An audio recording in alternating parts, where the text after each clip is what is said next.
James. Down the lane. Lakers up 7. Corner 3? No. Kyle Kuzma, baseline. Dunks on everybody. LeBron with a triple-double through 3. Things get tight in this one. Lakers messed around with the Pistons in the last game, didn't they? They go to overtime. Messing around tonight, too. Messing around, 4-point deficit. 1-on-3. LeBron James. Shai Gilgeous-Alexander, this guy can do it. Game high 29. Here come the Lakers. Wesley Matthews, 3-ball. Next possession. Off the aggressive defense, here comes the steal. Schroeder, LeBron James in transition. Don't get in front of that. Game was tied. Good ball movement. Schroeder, head fake, got defenders off the floor. Big hit. Now it's a 3-point game. Shai Gilgeous-Alexander, foul? Hands part of the ball. You tell me. Jump ball. Ball don't lie. No, the ball don't lie. We know that is one of the truths of the game. Gilgeous-Alexander, a pump fake. KCP fouls the 3-point shooter. The Cardinals sing. Gilgeous-Alexander to make all 3 to tie it. Does look like LeBron had something maybe dialed up. They call a timeout. What's it going to be? James challenged by Dort. Can't make the 3. We head into overtime. In overtime, Matthews again makes this reigning championship team deeper. They have a lot of options. Matthews hits that 3, and then LeBron spins and slams. 28, 14, and 12. And the Lakers win it by 7. Monday marked the second time in the last 5 days LeBron had a 25-point triple-double, 2 of the 5 oldest instances in NBA history. Only Kobe, Artis Gilmore, and Dwayne Wade had 25-point triple-doubles as older players. Dwayne Wade's performance came in the final game of his 16-year NBA career. Have lost 3 of 4, taking on the Spurs in San Antonio on Monday night. Steph Curry enjoyed himself before and during. This is nonsense.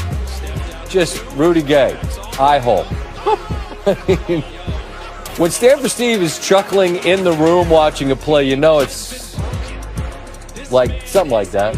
Actually, that's unusual. Pretty much that's reserved just for Steph. Fourth quarter, good game cooking. 2-point game. DeJounte Murray hits a big 3. Spurs lead by 5. Warriors down 3. You have to concern yourself with that 3. But Curry takes it into the lane and gets the roll. 21 seconds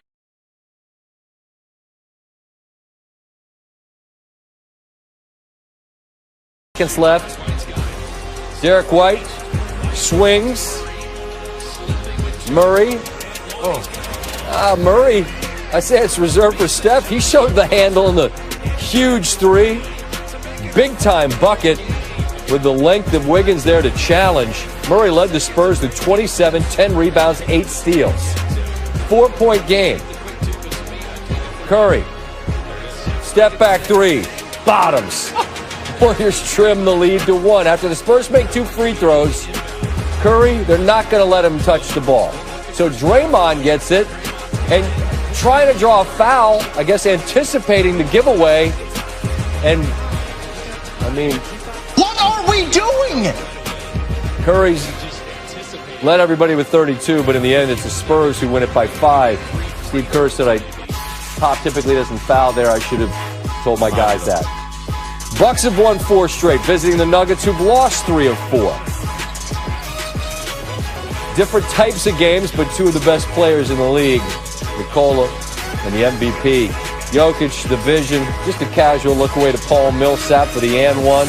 Big deal. As you do. Right back to you, big fella. Great arc on that shot. I always think how much arc he puts in the ball. My dad used to say, Buzz, the hole is in the top of the basket. A little arc. See, we needed more arc there, Jamal Murray. No. Jokic there to get the rebound, and this game's tied late third. Bucks lead by 2. Giannis, we're going to let you have that one. Bucks up 5 heading into the fourth. Chris Middleton took over in the fourth. Beautiful shot, basically Not fair. unstoppable. Bucks by 10. Middleton, Giannis. This is a great understanding of the talent that you've got and the collective IQ of the two. Again, same deal. Middleton reads that brief lapse in the defense up top. Giannis with 30 and 9. Middleton 29-8 and a career high 12 assists. Milwaukee's now won 2 of their last 3 at Denver after winning just twice in 6. Hey, Frank, you had mentioned a couple of different times that you were going to need Wesley Matthews and Markieff Morris, but just with Wesley specifically, is a guy that's not used to playing, started every game last year. How about him coming in and playing this way after not being in a game since the 28th? Exceptional performance by Wes tonight. You know, it's the simplest way to put it. Incredible energy on both sides of the ball, but in particular defensively, in a game where, you know, this is a duck your head and drive the paint offensive attack without a lot of screening action. You need as many guys as you can that can contain the basketball. 2 of our best containment guys, AD and Alex, being out. We definitely needed his toughness on that side of the ball, and then obviously hit some big threes, and on a night where we couldn't throw it in the ocean. So, you know, he was great, and I thought Keith, a true pro, stayed ready, played a really good basketball game as well. Didn't get as many offensive opportunities, but both of those guys, you know, were crucial in us getting this W tonight. Frank's second straight big minute game for LeBron. Of course, hasn't missed one this year in this season. As impressive as it is, do you want to try to stay away from that? How do you gauge that long term versus, you know, you want him in there to win the game, that balance there? Yeah, I mean, we don't want to go to overtime, you know, when we don't have to. But you know, obviously he's going to want to be in there then, and we definitely want to be responsible with his minutes. Okay, we're going to go with Dave Meredith, please. Frank, I want to ask you about the late game sequence in the fourth. First off, the coach's challenge, where you won the challenge, but obviously ended up giving OKC another shot at it because there was a tip-off at center court. And then also, when you're up 3 in late game situations, do you like to play it out? Are you a guy who likes to foul on the floor? What's your kind of coaching technique there? Yeah, if we have an approach for that. We prefer to foul if there's an opportunity intelligently to do so, and that typically means that the ball's inside the 3. The guys bringing the ball up to court, it's risky. You know, our rule is to downward dribble if we can take one. We will try to take one. But if you're unsure, play it out is kind of how we play it and make a tough shot. Shea made a hell of a play with the shot fake and jump in, and you live with that. But we have situational ways that our guys are trained when to take the foul in that situation. And then the challenge, Frank. I mean, are you comfortable with the way that played out? Would you do it? Yeah, we just didn't win the jump ball, you know. But that's why, you know, there's a lot of times throughout the game where, you know, it's when to use your challenge, when to keep it, and sometimes it goes unused, you know, in a situation where you could have used it 3, 4, 5 minutes in the fourth or even earlier in the game. You know, we try to keep it till the end of the game, and for that situation specifically. You know, tonight it worked out that we were able to keep it. We had it, and that was a key play because it was all ball on a play at the rim, and we prevented those free throws. We just got to win the jump ball. Okay, Bill Orm, please. Hey, Frank. It's a 5-game winning streak for you guys at this point. But when you kind of consider the nature of some of these wins, you know, a couple of overtime games, the big comeback against Denver, Boston doesn't get a game winner. Just how would you assess the way you guys have played over this stretch, kind of as on the whole? Yeah, certainly can be better. You know, I want to improve our discipline, but you know, I feel like our guys are playing hard. You know, we're not shooting the ball well right now. We had a ton of great looks tonight from the perimeter.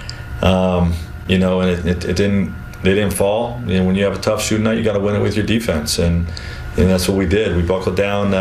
In the second half was better defensively than the first half, and in overtime they scored 2 points. So it's imperfect, but we enjoy wins as part of our culture. Is we talk about, like, there's going to be some quote unquote frustrating wins that we're going to enjoy and then we're going to learn from, and move on to the next game. And I think this team showed us why they got 7 road wins with how hard they play. And I think tonight's game is a good lesson for what we're going to face in 2 nights. It's not going to be an easy game.